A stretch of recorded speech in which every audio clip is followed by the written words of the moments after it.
पत्नी में भी वही परम तत्व है, ऑस्ट्रेलिया में भी वही परम तत्व है, जो भारत में है, वो विश्व में है। कहो सो कहाँ जहाँ प्रभु नाई। अब पत्नी सुनी सुनाई बात कहे कि चिन्मय है, चिदानंदमय है, वो आपको।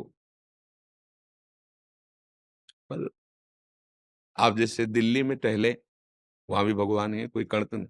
आप वृंदावन में टहले, कैसा लगेगा आपको? क्या दृश्य में अंतर होगा और क्या आपके हृदय में अंतर होगा? एक क्रूर पापात्मा के अंदर भी भगवान है और एक महात्मा के अंदर है। पापात्मा के पास बैठिए और एक महात्मा के पास बैठिए, अंतर लगेगा ना। क्यों? चिन्मय चिदानंद भगवान हम भी कह रहे हैं ना। कहो सो कहा जहां पर, इसलिए पहले कहा है ऑस्ट्रेलिया में भी भगवान है, पत्नी में भी भगवान है। उस तत्व को अनुभव करने के लिए पद्धतियां बताई गई, कल भी चर्चा ये की थी। पद्धति, शास्त्र पद्धति। एक है व्यतिरेक और एक है अन्वय। अन्वय माने है, व्यतिरेक माने नहीं है। जहां हम फंसे हैं, पहले हमको ये सूत्र लगाना पड़ेगा, ये नहीं है। जैसे जब सब में भगवान है, तो मान लो हम कहीं आसक्ति कर रहे हैं किसी व्यक्ति से, किसी वस्तु से, तो वो भी भगवान ही है ना।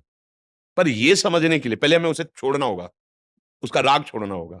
जब व्यतिरेक ये नहीं है, जैसे उपनिषद कहते हैं ब्रह्म सत्यम जगन मिथ्या। पहले व्यतिरेक पद्धति स्वीकार की ना, कि ये सत्य नहीं है, ये सब झूठा है। उमा कहूं मैं, अनुभव अपना, सत हरिभजन, जगत सत, ये व्यतिरेक पद्धति, ये सब मिथ्या है, ये सब स्वप्न है। आगे बढ़े, फिर जब अनुभूति हुई और लौट के देखा, तो क्या दिखाई दिया?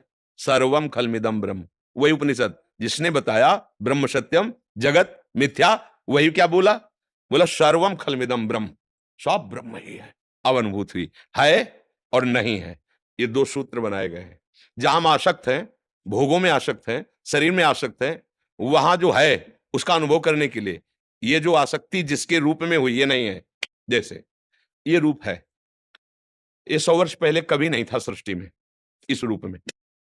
कुछ समय बाद, क्योंकि इसमें वर्ष नहीं लगा सकते, सेकेंड, मिनट, घंटा, दिन, तारीख, वो भगवान जाने, इसकी सत्ता ही नहीं रहेगी इस रूप की, नहीं है ना। तो बीच में जो दिखाई दे रहा है क्या? पहले तो इसको हम व्यतिरेक किया, नहीं, ये परिवर्तनशील नाशवान शरीर है। अब उसका मंडन कर, है कौन? ये बना कौन? बोले वही बना ना। बस यही अनुभूति का क्रम है। पहले जहां तुम फंसे हो, वहां ये नहीं है, हटो। उसे कहते हैं वैराग्य। फिर जो तुम्हें अनुभव होगा, फिर जो दृष्टि आएगी, वो ब्रह्म दृष्टि। फिर आएगा कि वही है, वही है, वही है। इसके लिए हमको सानिध्य चाहिए। हमारा वातावरण मंगलमय हो, हमारा संग मंगलमय हो, हमारी चाहतें, उनको हम रोक नहीं सकते। चाहतों को रोका नहीं जा सकता।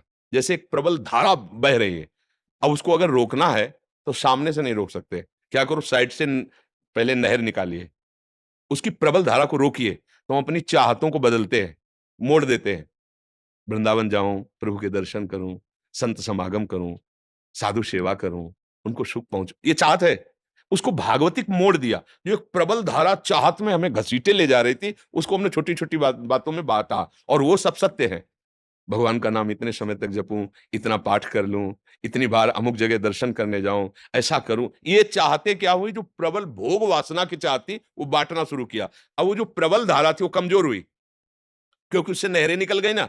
अब सीधे घुमा के बांध बांध लो, अब वो सारा पानी इधर जाएगा। तो अब सारी चाहत इधर आ जाएगी कि यार कोई सुख नहीं है। एक सुख तो मात्र भगवान में है, उनके भजन में। बहुत बार भोगा है, जिसको हम चाहते हैं कि ये मिल जाए, तो मैं से उसको बहुत बार किसी ने, उस वस्तु, उस व्यक्ति, उस स्थान, मतलब ये है क्या, मतलब नहीं है, बांध लग गया।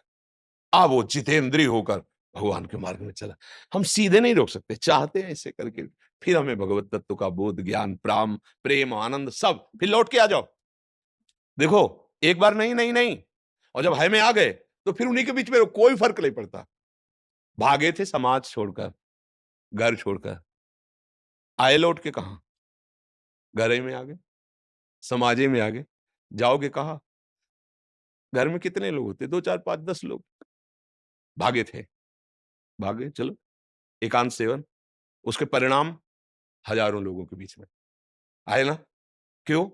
अब वो जो था भ्रम, ये मेरे, ये पराये, ये अच्छे, ये बुरे, वो उनकी कृपा से चश्मा मिला, और समझ में आया नहीं, नहीं, नहीं गलत, वही है, वही है, वही है। अच्छा वही है, अब आप बैठे हो, ना आपसे राग है, ना आपसे द्वेष है, प्रेम है।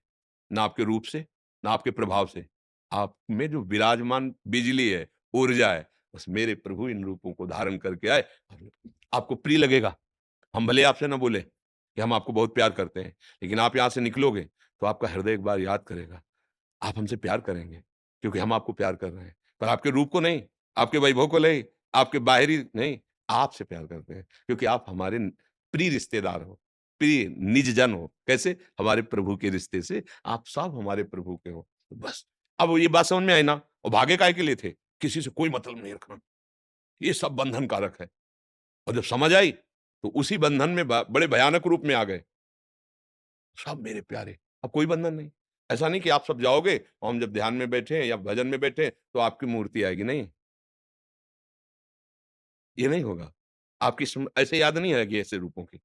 हाँ, अगर आती है, तो आपका भजन होगा, आपका गाढ़ चिंतन होगा, वो आके नहीं, नहीं आएगी, ऐसे नहीं। क्योंकि वो एक जैसे शीशा के महल में खड़े हो जाओ ना, तो आपको लाखों करोड़ों रूप दिखाई देंगे अपने, लेकिन आप लाखों करोड़ों नहीं हैं, आप एक हैं।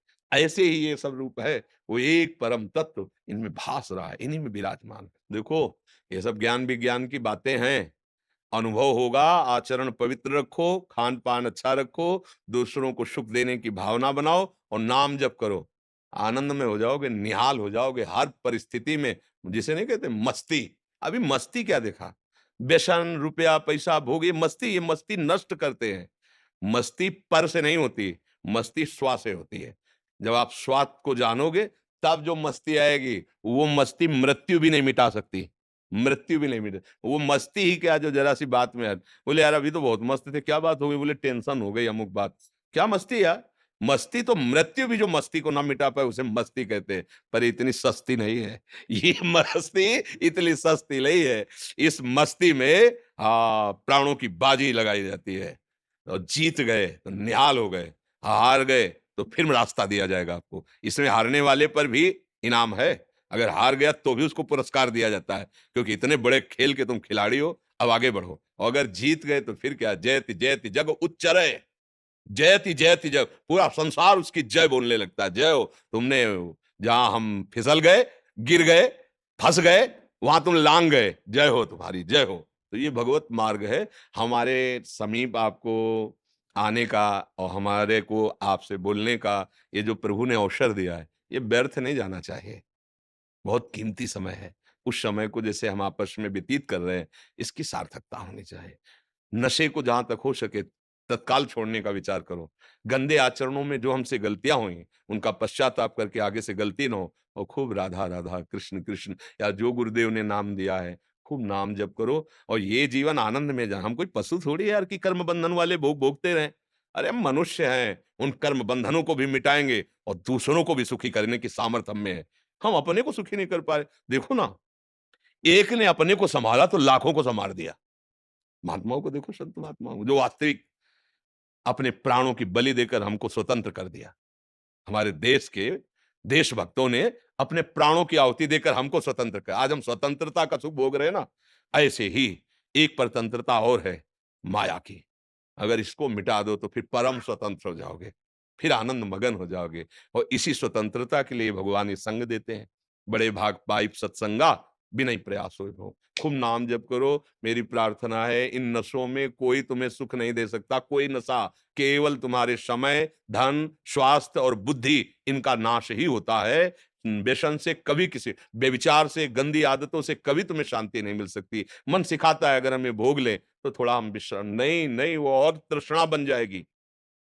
इसलिए बहुत शांत भाव से ये जीवन ऐसा व्यतीत करो कि हम मालिक के सामने जाएं तो हिसाब देने लायक रहें, है नहीं?